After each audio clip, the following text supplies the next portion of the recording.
support departments, whichever that might be. Hello, good morning, and welcome to Watching Brief for the week of the 7th of June 2021. I am joined this morning on a very early Saturday morning by the awake Andy Brockman. Good morning, Andy. Good morning, Marc. Astonishingly awake for this time of a Saturday morning, I have to say. To be up and around when at the moment is unheard of in House Brockman, but there we go. Quite impressive. Needs must. Needs must, and neither sleep nor a lack of sleep will keep us from our ongoing Watching Brief. Our continuing mission to bring you guys the news of the week from the archaeological world and present it here to discuss and elaborate on below. This week we're a little bit late recording because we wanted to give the subject of our opening story opportunity to respond to what seems like news that's worthwhile responding to, in so much as we have to be careful how we discuss this, but it seems that something of interest may well have been happening in and around the process to potentially close the Archaeology Department at the University of Sheffield. Now, I'm going to now step away from this word salad and allow you to take over, Andy, because I'm terrified of stepping on a legal landmine. Go ahead. Thank you. Right. Essentially, bear in mind, lawyers. Now Andy is talking. Go ahead. Right, my learned friends. Our regular viewer will know that on Watching Brief we've been following what's been going on at the University of Sheffield, and in particular the university's decision in principle to close the Archaeology Department and to retain just a few aspects of the work of the current Archaeology Department in other departments of the university. So essentially, archaeology loses its identity after 50 years of teaching at Sheffield. And a lot of people are understandably very upset about this. There's a very powerful grassroots campaign to try and save the department going on as we speak. There's a petition that's currently running at, I think, over 42,000 signatures, and it's all running up to a meeting of University Senate later this month, I think on the 23rd, if I remember correctly, of June. So it's a pretty critical few weeks in the life or death of the Archaeology Department at Sheffield. What has emerged... Schrodinger's Archaeology Department. As it's been called, absolutely. It's neither alive nor dead, and can you actually prove which it is?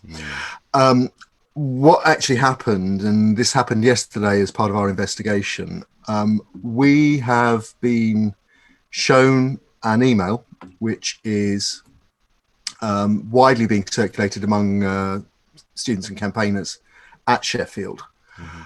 It comes from a senior officer in the University Secretary's office at Sheffield, and it came as a response to a request by students who were at a meeting that took place on the 12th of February this year as part of the review process which led to the decision to in principle to close the department and subsume those areas into other bits of the university.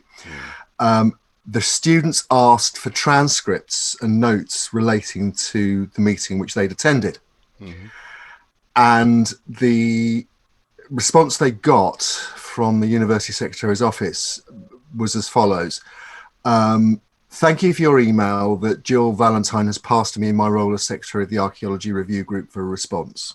Jill Valentine being the Deputy Vice-Chancellor of the university and the person who was largely seen to have certainly led, arguably driven the whole review process into the Archaeology Department. Quote, to answer your request directly, it is not possible to release the notes/transcripts of the meetings as these contain sensitive information relating to individuals and the performance of the university. The notes were disposed of once they've been used to create the report of the review group.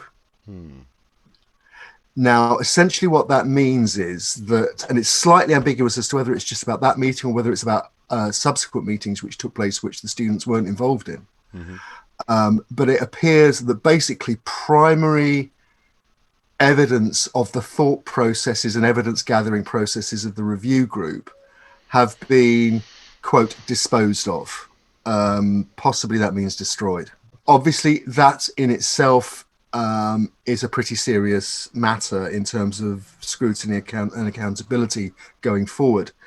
The other key point about this is that it appears to be in contravention of the university's retention schedule for retaining documents. And in particular, section 1.1.3 of Sheffield University's retention schedule says that records relating to formal reviews of curriculum programs and courses should be retained for the life of the course stroke program plus 10 years. Yes. Yeah. So And now, yeah. to be fair, the pandemic has felt like it's been about 10 years at times. So maybe no, I see what you mean. Yes, that is potentially very problematic, isn't it? It is potentially very problematic. I mean, the email was sent, as I say, by the secretary of the review group, apparently at the request of Professor Valentine. Professor Jill Valentine is the deputy vice chancellor, who was overseeing that process and chaired the meeting. Now, obviously, following on from that is the question why. Now, the email says that as I said, the email says that the disposal was because the information contains sensitive material about the university and about performance and so on. Now, people who are skeptical about this say, well, wait a minute, the university routinely retains far more sensitive material, for example, about disciplinary cases. And if you actually watch the recording of the meeting, which we've also obtained, there's nothing sensitive in that meeting whatsoever. It's like a webinar about the future of the department. I'll come to that back to that in a minute. But essentially, the reason that the university gives for disposing of this material appears not to wash. So that raises the very reasonable question: what is in there that would lead to the destruction of those notes? Yeah. Absolutely. Now, the short answer to that is we don't know, but there have been suggestions from members of the student faculty of the student body that they felt upset about the way that meeting was portrayed by the university. Well, in fact, that came out in the interview we recorded a couple of weeks ago, didn't it? It was clear that students felt, at the very least, as though they hadn't fully understood the ramifications of the meeting, if not that they'd actually been actively misled about its purpose. Yeah, absolutely. Now, again, I'll just walk people through this in as neutral a way as I can, and we do have some audio clips to play our audience. I'll apologise in advance that the sound quality on the clips isn't all that it might be. It's not the normal quality we try and achieve on Watching Brief, but we think in terms of it was more important to get these clips actually out there in the public domain in their original form, so people can hear what actually went on, and not just have us quote it or have other people quote it secondhand. So the voice you're going to hear is the Deputy Vice Chancellor, Professor Jill Valentine. She's talking to a group of students, undergrads, masters and postgrads, doctoral candidates. It's back in February, on the 12th of February. It's Friday afternoon. They know they're going to take part in a session, which is a feedback session about the review of the department.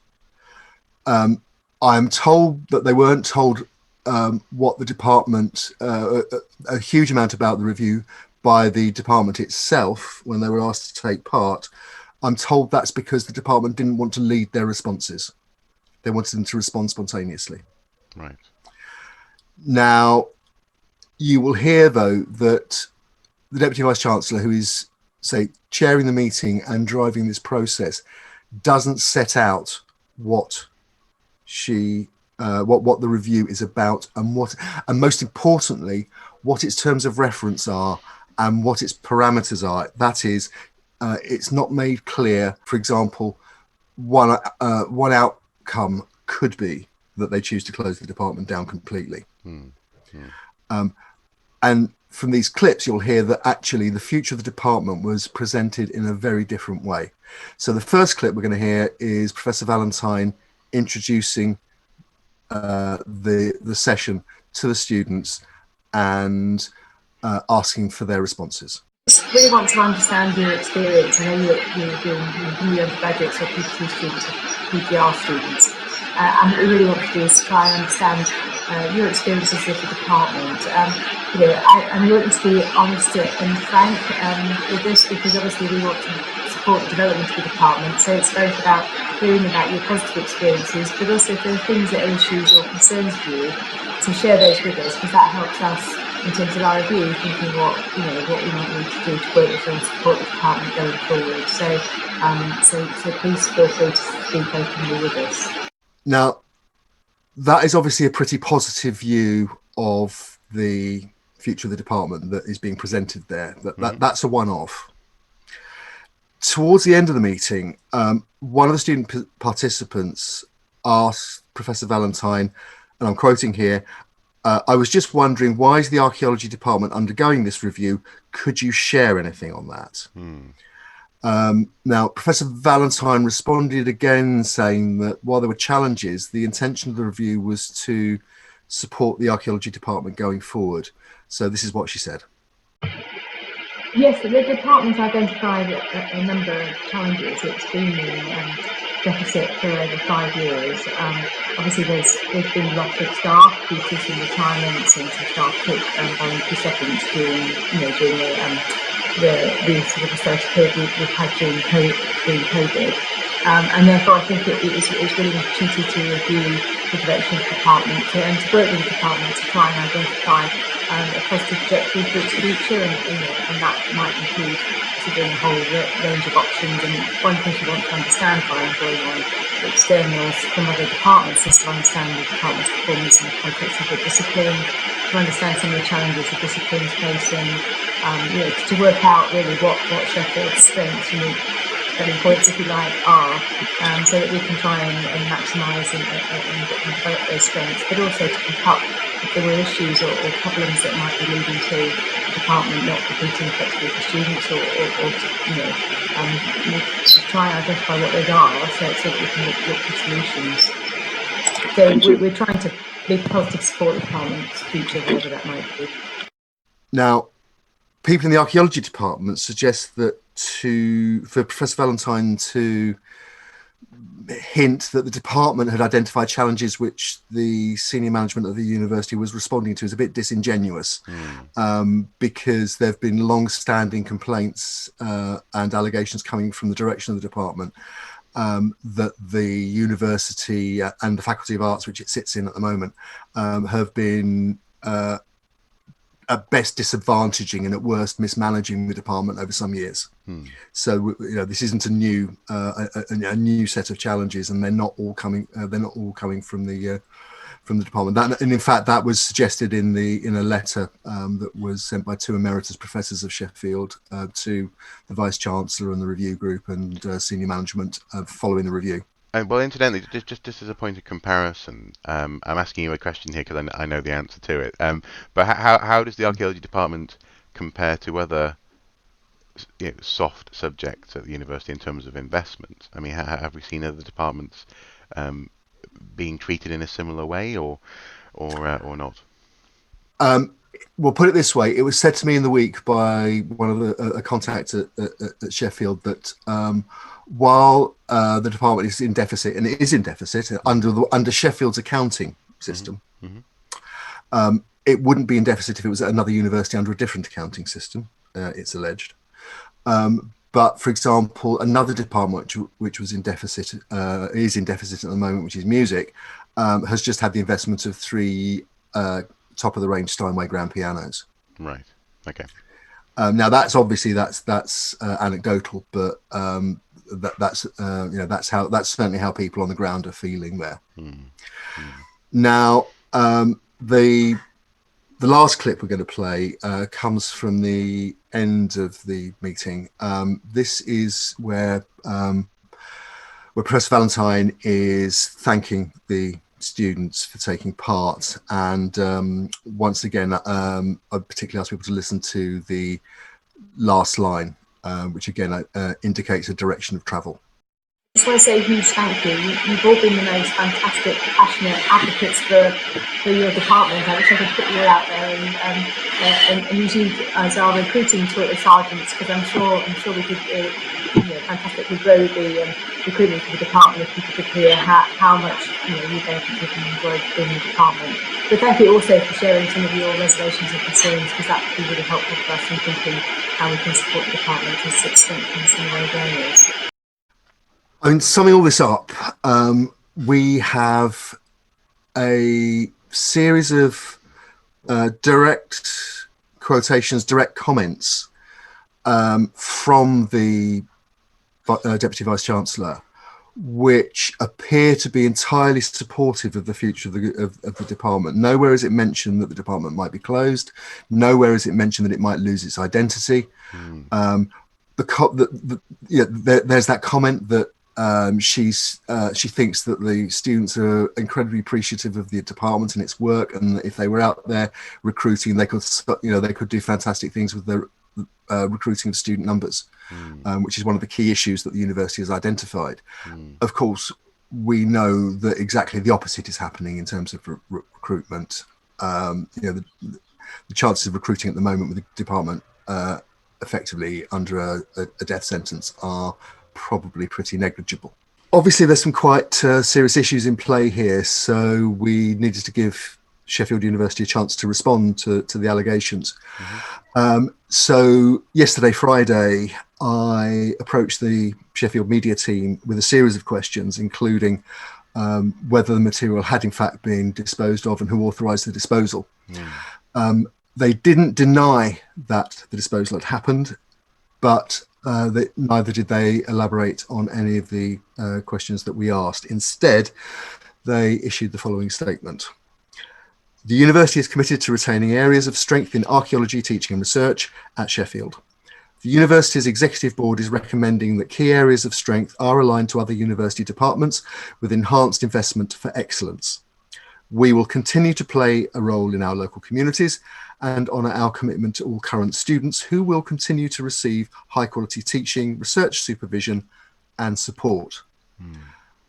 I should add that they have in fact issued that statement before. It's the same statement they've been issuing in response to all questions since the executive board made the decision to close the Archaeology Department. People will draw their own conclusions about that. And crucially, it makes reference to the fact that people within the city of Sheffield are concerned about how the university relates to its community. And crucially, no denial. No denial. Okay. What do we have here? Do we have, as you say, potentially a university not wanting to get led or potentially scared or emotional responses during a consultation, or has potentially statements in the meeting gone a bit too far in painting a picture that actually isn't entirely accurate, and that may well be why records aren't being entirely properly kept? Right. At the moment, we don't really have the evidence to suggest either way what's actually going on. It is certainly possible to build a circumstantial case that those quotes where the Deputy Vice-Chancellor is so openly supportive of the future of the department and telling students that's what it's all about is, to put it mildly, slightly embarrassing when the university has in fact just voted to close the department down, and basically, to all intents and purposes, archaeology ends as a single, definable subject within the faculty at Sheffield. And in fact, rather than me editorialise on this, I'd like to end really by quoting the point of view of a member of the student body who prefer to remain anonymous, as is inevitable in these kind of things. But it's a member of the student body who told me yesterday, and I'm quoting here, I felt like we were going into some sort of workshop, they said about the meeting in February. I felt like we were going to some sort of workshop that was just to get student ideas on how we could get investment and make the department better. There were a few points in the review where I felt they were trying to get us to speak negatively. But summing up, they said, as someone who took part in the review, I feel uncomfortable that they, which is the senior management of the university, Professor Valentine, keep on referring to the fact that they talked to students. It feels like they've misrepresented us to cover their own backs.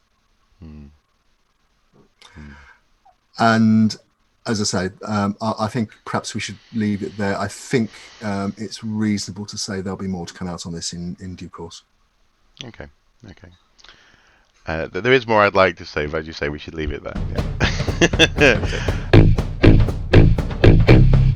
Trying to be positive support the Parliament's future, whatever that might be.